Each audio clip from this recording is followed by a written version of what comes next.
Então nós vivemos hoje, né, no país da permissividade. Bobagens são faladas a todo momento, né, tendo em vista as últimas aí relacionadas, por exemplo, a um rompimento diplomático com um país irmão, que é Israel, por conta de uma fala indevida, inadequada, de temas muito sensíveis para aquela população israelense, para aquele povo tão sofrido, em razão da sua própria história. Então, fala irresponsável, como tantas outras. Em nenhum momento fala-se, por exemplo, no cessar-fogo de Israel contra o Hamas, ali na faixa de Gaza, mas em nenhum momento essas pessoas que pedem um cessar-fogo pediram a soltura, a liberdade dos reféns. Em nenhum momento. É interessante. Quer que pare o ataque, mas não fala em nenhum momento, olha, que se devolva os filhos de Israel para Israel. As mães, os pais, os idosos, as crianças. Em nenhum momento isso foi falado. Então quer que se pare o que é chamado de ataque, mas que pouco importa o que vai acontecer com os reféns. Pouco importa com as 1.300 pessoas que foram mortas de uma forma absurda, crianças, mulheres, jovens, mulheres estupradas, uma coisa absurda, e se esqueceu-se de todas essas pessoas. E querem que o Estado de Israel releve uma situação como essa. Não me lembro nos meus anos de vida acompanhando o cenário internacional, ter visto uma atrocidade tão absurda, pelo menos nesse momento em que eu estou vivendo.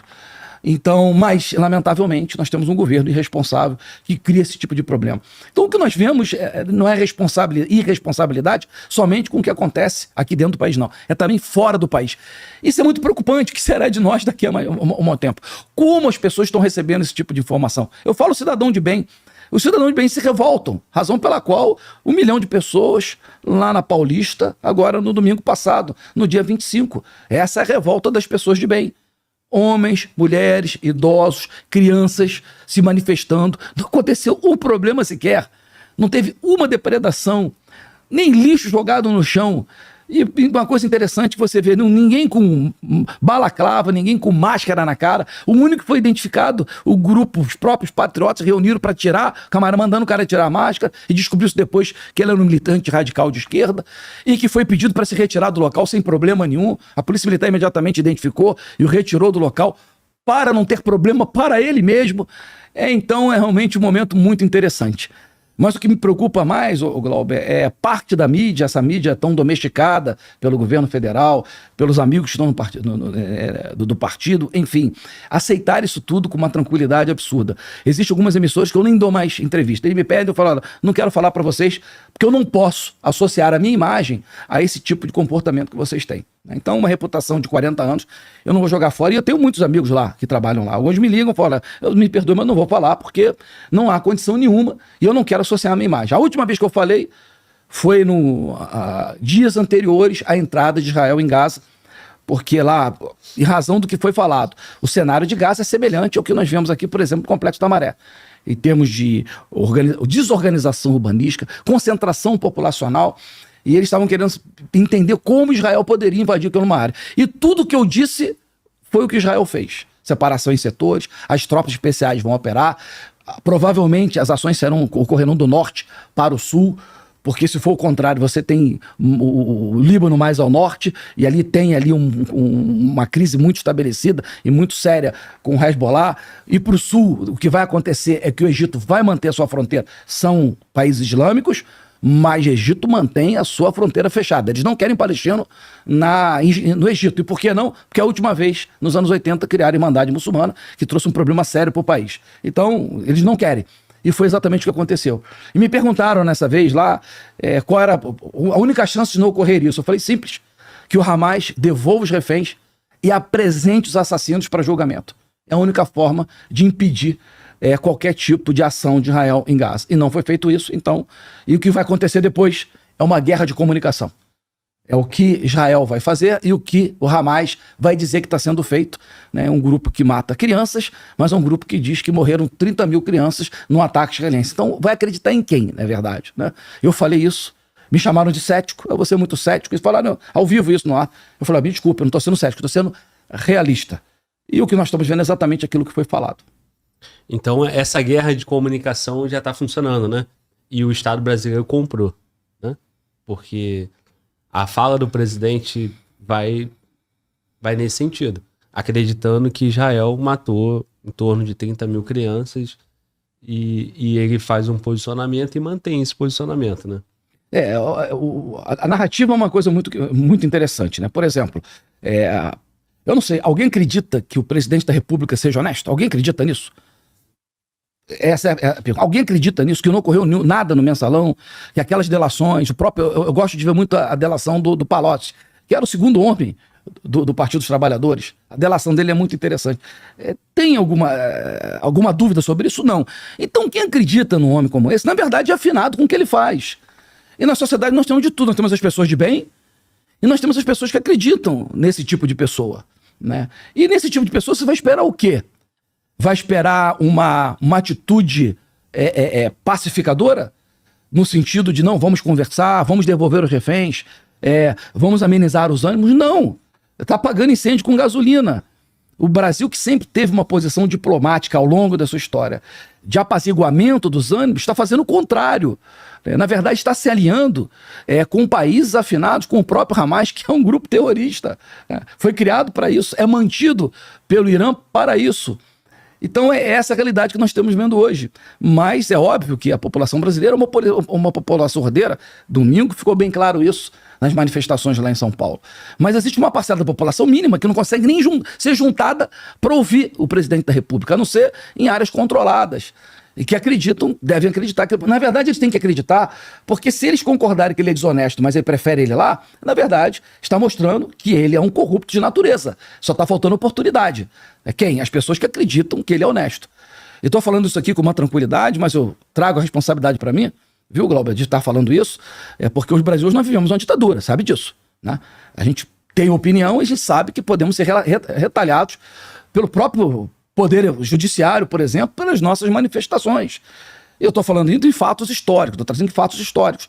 Lembrando que o jornalista português, ao entrar aqui para acompanhar a manifestação lá de domingo, ele foi retido pela Polícia Federal durante 4 horas.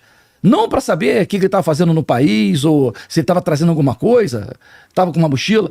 Não, falando de ideias que ele propagou, porque ele é um jornalista, que tem lá um podcast dele, que faz reportagem. Ele é contra a vacina, ele é contra essa agenda dessa esquerda progressista e radical que estamos no Brasil hoje. E a Polícia Federal perguntando sobre isso.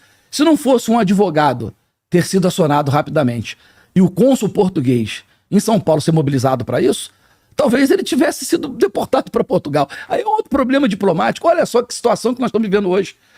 Corremos o risco de eu viajar agora e meu passaporte ser retido e não deixar eu sair do país. Olha só que interessante. Isso tem um nome. Isso é ditadura.